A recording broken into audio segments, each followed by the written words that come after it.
I watched 50, same shit. 50 did not win Best New Artist at the Grammys. There was nothing bigger than 50. Nothing bigger, and nobody came out the gate like that. My first album didn't do it. I never saw someone's first album and the wave happen like he had. So they don't give you the trophies. I got the checks. I didn't get the trophies. Jay got all of my trophies, man, because he signed that contract. What contract? The one with Beyonce. When he signed that contract, the marriage contract, he got trophies. He started getting Grammys left and right, man. The kids even have Grammys. Like they don't sing yet. They don't sing. Right. They don't rap yet. Come on, and he ain't show up. He's like 20 now. In a shocking turn of events, hip-hop icons 50 Cent and Eminem are no longer staying silent. They've started pulling back the curtain on what they claim are dark industry secrets involving none other than Jay-Z and Beyoncé. What started as whispers and rumors has now turned into a loud, unapologetic exposé from two of the most respected voices in rap. According to 50 Cent, the music industry isn't just competitive, it's downright cutthroat, and the ones sitting comfortably at the top, they didn't get there without stepping on a few people along the way.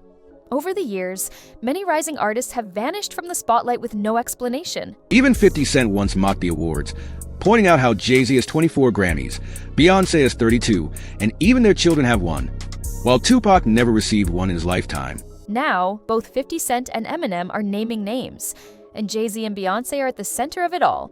It all began when 50 Cent opened up about being snubbed at the Grammys during his debut.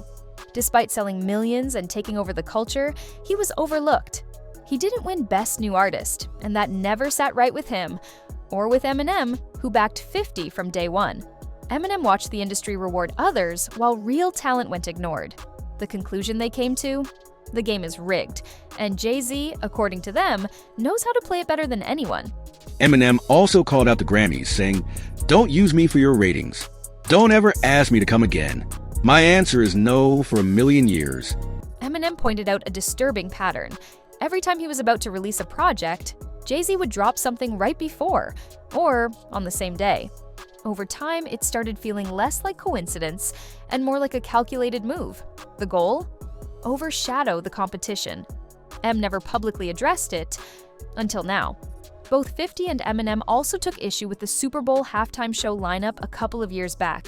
While Eminem and Dr. Dre were headlining, Jay-Z, who has deep ties with the NFL through Rock Nation, allegedly tried to block 50 Cent from performing. At the Grammys, There was nothing bigger than 50. nothing bigger, and nobody since maybe like Snoop came out the gate like that. My first album didn't do it. I never saw someone's first album and the wave happen like he had. And then he doesn't get it. I watched 50 only found out later, and it made sense. Jay had been quietly pulling strings behind the scenes. What Jay didn't expect was Eminem putting his foot down. No 50, no Eminem. The result? Both hit the stage. That moment triggered a flood of stories and confessions from the two rappers. They began speaking more openly about what they'd witnessed over the years, especially how powerful figures in the industry allegedly silence rising talent. Jay got all the motherfucking trophies, man. That's because he signed that contract. What contract? The one with Beyonce. No, if you don't sign, you don't give him a trophy, she ain't coming. One of the most alarming claims is that Beyoncé and Jay-Z's marriage might be more of a power play than a love story. 50 Cent jokingly called it a contract, suggesting the union was more about brand and influence than anything else. Since their marriage, Jay-Z's trophy count has exploded, and not just his. Their children have even been awarded accolades despite not having careers in music yet. 50 questioned how that was even possible, hinting that the industry offers favors in exchange for appearances and ratings. Eminem, long known for boycotting the Grammys, doubled down on his criticism. He claimed the award show is a performance, not for music, but for influence. He pointed out how the Grammys often hype up artists only to snub them in the end, using their popularity to boost viewership before handing the awards to someone else. When Jay signed his contract, the big one was with Beyonce. When he signed that contract, the marriage contract, he got trophies. Now those fucking trophies, trophies came rolling in, buddy. He started getting Grammys left and right, man. I mean, look, if you look at his career, This guy. You're gonna let him say that? Jay was getting Grammys. he had one. Exactly. He had one. And he ain't show up. He had like 20 now. M made it clear. He's done playing along, and he's never attending again. But what makes this situation even darker is the growing list of artists whose careers mysteriously stalled after run-ins with the Carters. Let's start with DMX. A titan in his own right, X dominated the early 2000s. But when Jay-Z became president of Def Jam, things changed. DMX alleged that Jay personally delayed his 6th album, keeping it from being released at the peak of his popularity. For X, it wasn't just about competition, it felt personal. He believed Jay didn't want him shining too bright while Jay was plotting his own comeback.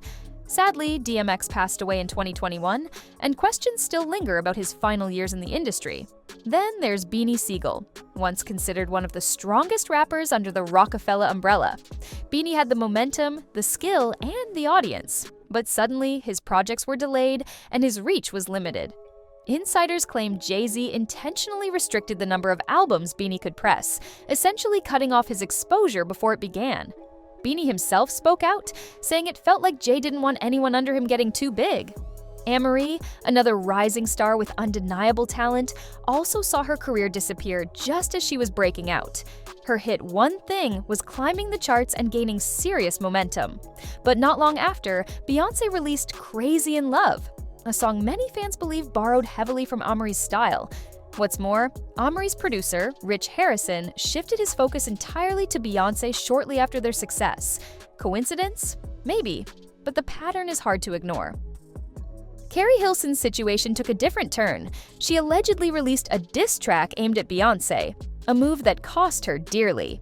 While Carrie later claimed the song was the result of pressure from producers, the damage was done. She was blacklisted in the industry and even received threats online and in person. By 2020, she revealed that the situation had taken a serious toll on her well-being. Even refusing to hold a magazine with Jay and Bey on the cover sparked backlash that never fully faded. And let's not forget the late Big L, a Harlem legend known for his lyrical genius. Before Jay-Z became a superstar, it was Big L who gave him his first major cosign. Yet after Big L's mysterious death in a drive-by shooting, Jay-Z's career took off. Some conspiracy theories even suggest that Big L's passing removed a major obstacle in Jay's path. While there's no proof of wrongdoing, the timing raised eyebrows. Adding fuel to the fire, former Rockefeller co-founder Dame Dash once considered signing Big L before his untimely death. The deal never happened. Former celebrity bodyguard Uncle Ron added another layer to the story before his death in 2023. He claimed that both Jay-Z and Beyoncé have orchestrated efforts to remove threats from their path. According to him, their influence in the industry extends far beyond music, and they know how to shut doors on people who stand in their way. Even Kanye West, who once called Jay-Z a brother, eventually turned on him. In interviews, Ye hinted that he no longer trusted Jay or Beyoncé, suggesting that they'd become too aligned with controlling forces in the industry. He claimed they were more concerned with maintaining their status than standing up for what's right. All these stories, coming from different people in different eras, begin to paint a disturbing picture. Could it be that the two biggest names in entertainment aren't as untouchable as they seem? Are these just isolated incidents? Or is there a deeper pattern of strategic moves designed to dominate the industry by any means necessary? 50 Cent seems convinced. In a recent interview, he said Jay's Grammy wins increased dramatically after he married Beyoncé, and that the connection was too strong to be coincidence. He argued that the power couple doesn't need to earn awards anymore.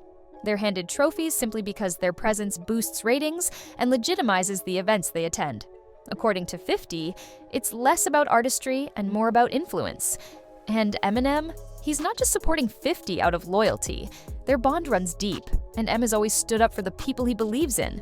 After watching the same cycles repeat over and over, talented artists being overshadowed, blocked, or blacklisted, he's finally saying what many others have whispered for years. The video ends with a powerful question. Is this all just jealousy from artists who didn't get their shine? Or is there a real, deliberate system in place, one that favors a select few while burying everyone else? Only time will tell. But as more voices speak out, the once untouchable image of Jay-Z and Beyoncé is starting to crack.